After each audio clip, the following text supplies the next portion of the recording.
Praise the lord. ఈరోజు మన వాక్య ధ్యానం కోసం లూకా సువార్త 4వ అధ్యాయం 32వ వచనం.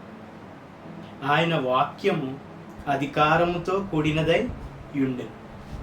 యాక్చువల్గా ఇంగ్లీష్ వర్షన్లో ఉంటుంది, for his word was with power అని ఉంటుంది. అంటే ఆయన వాక్యము శక్తితో కూడినదై ఉన్నది అని ఉంటుంది. అయితే శక్తి ఏం చేస్తుంది అంటే ఏదైనా పని చేయడానికి కావాల్సిన ఎబిలిటీ అనమాట. పవర్ అంటే ఏంటంటే ఏదైనా పని చేయడానికి కావాల్సిన ఎబిలిటీ, ఏ క్రియ జరిగించడానికైనా అది ఉపయోగపడుతుంది అనమాట. అటువంటి క్రియ జరిగించడానికైనా దేవుడు చేసిన అద్భుత క్రియలు కానీ సూచక క్రియలు కానీ అవన్నీ జరగడానికి కారణం ఏంటంటే దేవుని యొక్క శక్తి అనమాట. ఆ శక్తి దేనితో వస్తుంది అంటే ఆయన మాట, ఆయన వాక్యము శక్తితో కూడుకున్నదే అన్నది. అయితే మనం ఒకసారి ఎక్లీ ప్రసంగి రాసిన గ్రంథము 11వ అధ్యాయం 5వ వచనం నేను చదువుతాను. చూలాలి గర్భమందు ఎముకలు ఏ రీతిగా ఎదుగునది నీకు తెలియదు, గాలి ఏ త్రోవను వచ్చినో నీవెరుగవు, అలాగనే సమస్తమును జరిగించు దేవుని క్రియలను నీవెరుగవు. ఇక్కడ ఏంటంటే చూలాలి గర్భంలో ఆ శిశువు ఎలాగ ఏర్పడుతుందో మనం ఎరగమట. అవును, గర్భంలో ఆ శిశువు ఎలా ఫామ్ అవుతుందంటే నరాలతో, ఎముకలతో, అనేకమైన కండరాలతో, లేదంటే లోపల ఎన్నో అద్భుతమైన అవయవాలు, ఒక గుండె, లేదంటే ఊపిరితిత్తులు, కిడ్నీస్ అన్నీ కూడా లోపల ఫామ్ అవుతాయి అన్నమాట. ఆశ్చర్యం ఏంటంటే మనం కడుపులోకి ఆ బిడ్డ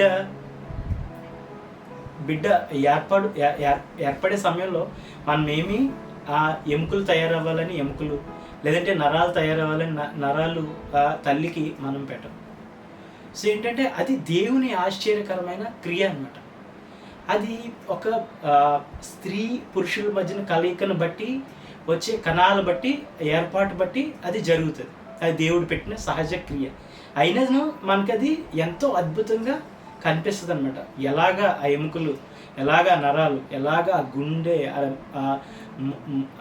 ఊపిరితిత్తులు, మూత్రపిండాలు అన్నీ ఎలా ఫామ్ అవుతాయి అన్నది మనకి అదొక ఆశ్చర్యకరమైన దేవుని క్రియ.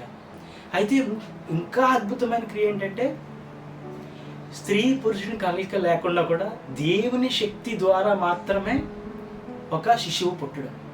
ఒకసారి లూకా సువార్త 1వ అధ్యాయం 34వ వచనం. అందుకు మరియా, నేను పురుషుని ఎరగని దాననని ఇది ఎలాగ జరుగునని దూతతో అనగా, దూత, పరిశుద్ధాత్మ నీ మీదకి వచ్చును, సర్వోన్నతుని శక్తి నిన్ను కమ్ముకొనును, గనుక పుట్టబోవు శిశువు పరిశుద్ధుడై దేవుని కుమారుడు అనబడు. యాక్చువల్ ఇక్కడ ఏమన్నా రెండు విషయాలు. దేవుని ఆత్మ నీ మీదకి వస్తుంది, మరలా సర్వోన్నతుని శక్తి నిన్ను కమ్ముకుంటుందండి. ఇందాక మనం మాట్లాడుకున్నాం, దేవుడు ఏ క్రియ చేయాలన్నా ఆయన శక్తి ద్వారానే జరుగుతుంది. సో ఆ సర్వోన్నతుని శక్తి కమ్ముకొని ఆ పుట్టబోవు శిశువుని పరిశుద్ధుడిగాను, ఆ శిశువుగాను, స్త్రీ పురుషుని కలయిక లేని సందర్భంలో కూడా ఆ శిశువుని ఆ దేవుని శక్తి ఫామ్ అయ్యేలాగా, ఏర్పడేలాగా చేసిందనమాట. దేవుని శక్తి అంత బలం కలదు, అంత అన్ని అద్భుతమైన క్రియలు చేయగలుగుతుంది అనమాట, సామర్థ్యం కలిగింది. అటువంటి దేవుని శక్తి ఎలా వస్తుందంటే ఆయన మాట ద్వారా వస్తుందంట. ఆయన మాట శక్తితో కూడుకున్నదే ఉన్నదని ఉంటుంది. ఆయన మాట ద్వారా శక్తి విడుదలవుతుందంట. అంటే దేవుని వాక్యం మనకి ఆయన సేవకులు, లేదంటే ఆయన ప్రవక్తలు దేవుని మాటని మనకి తీసుకొస్తున్నప్పుడు అది ఒట్టి మాట మాత్రమే కదా. మాటతో ఏముంటుందంటే మాటతో పాటు శక్తి ఉంటుంది అన్నమాట. అంటే మనకి ఎటువంటి క్రియ అయినా మన జీవితంలో జరిగించే శక్తిని దేవుడు పంపిస్తాడు. మీకు అనుకూలమైన మనకి క్రియలు జరిగించే, మనకి జరగాల్సిన అద్భుతం, లేదంటే మనకు జరగాల్సిన స్వస్థత, ఆ క్రియ జరగాల్సిన శక్తిని ఆ మాటల్లో జత చేసి దేవుడు పంపిస్తాడు అన్నమాట. అందుకే చాలామంది భక్తులు, చాలామంది వారి విశ్వాసం గొప్పదని ఎంచబడిన భక్తులు ఏమడిగారంటే దేవుడి దగ్గరికి వచ్చి, నువ్వు మాట మాత్రము సెలవు ప్రభువా, నా దాసుడు స్వస్థతలు ఉంటాడు. నువ్వు మాట మాత్రము సెలవు ప్రభువా, నా కుమార్తె సజీవురాలు అవుతుంది. అంటే చనిపోయిన కుమార్తె కూడా తిరిగి లేస్తుంది. ఎందుకు అంటే ఆ మాటలో, దేవుని మాటలో ఆ క్రియ జరిగించే శక్తి, లేదంటే ఆ చనిపోయిన వారిని తిరిగి లేవనెత్తే శక్తి, లేదంటే జబ్బు పడిన వారిని స్వస్థ చిత్తులుగా అయ్యే శక్తి ఆ మాటలో ఉందని వారు గ్రహించారు కనుక వారి విశ్వాసాన్ని దేవుడు ఏం చేశాడంటే గొప్ప విశ్వాసంగా దేవుడు కొనియాడాడు.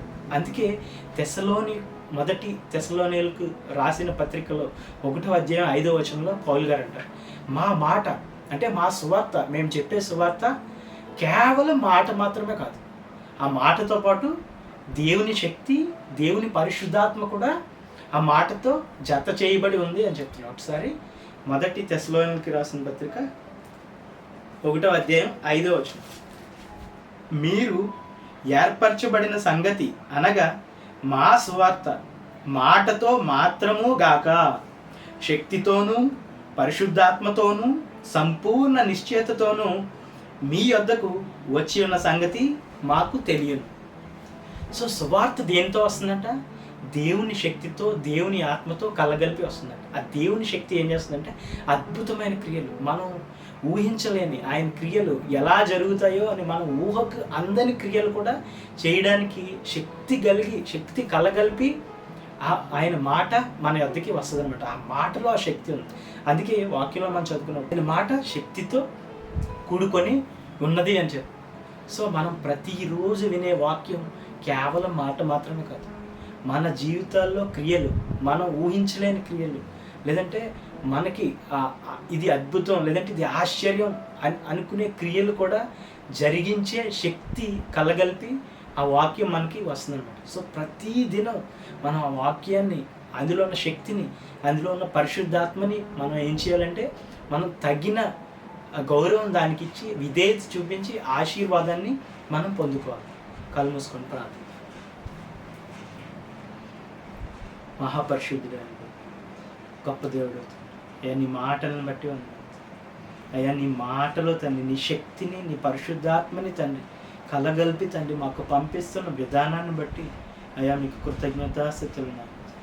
ప్రతీ దినం తండ్రి నీ శక్తిని, నీ ఆత్మని తండ్రి సంపూర్ణంగా తండ్రి అయ్యా 30 దంతులుగా 60 దంతులుగా తండ్రి 100 అంతులుగా మా జీవితంలో పొందుకొని తండ్రి అయ్యా ప్రతి క్రియని తండ్రి అయ్యా మేము అద్భుతాన్ని రుచి చూచి తండ్రి అనేకులకి సాక్షులుగా మమ్మల్ని చేయమని, వాటికి వ్యతిరేకంగా పనిచేస్తున్న ప్రతి దురాత్మని నజరేయుడైన యేసు నామములో తండ్రి బద్దలు కొడుతున్నాం ప్రభు. మీరే తండ్రి మీ వాక్కుని, మీ శక్తిని తండ్రి అయ్యా మేము రుచి చూసే కృప మాకు దయచేయండి.